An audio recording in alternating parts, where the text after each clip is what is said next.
In the United States, 8 of 9 Ebola cases have been treated successfully, reducing the level of public concern dramatically.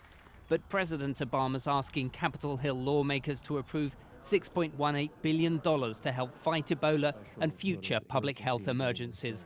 Part of that would be to set up Centers for Disease Control, CDCs, in vulnerable countries.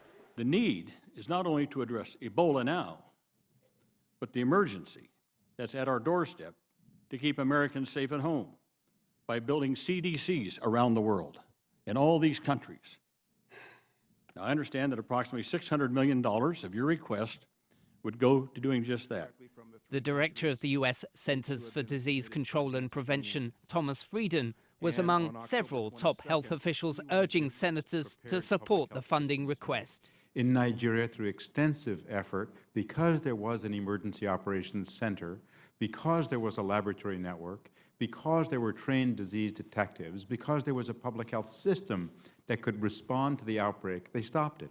The world would be a very different place today if Liberia, Guinea, and Sierra Leone had had those systems in place a year ago. They could have contained this outbreak.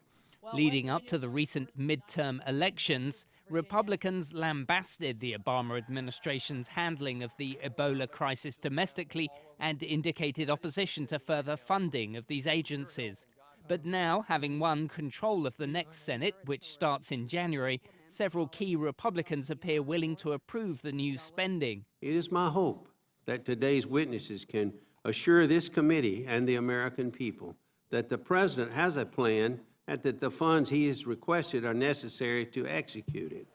The plan includes major domestic preparedness funding and will enable several U.S. agencies to accelerate research and development of vaccines, speed up testing and improve treatments. Officials are now hoping that this Senate hearing smooths the path to approval of this $6.18 billion plan in December's 2015 budget hearing and would represent by far the biggest ever Ebola funding commitment. Daniel Renches, CCTV, Washington.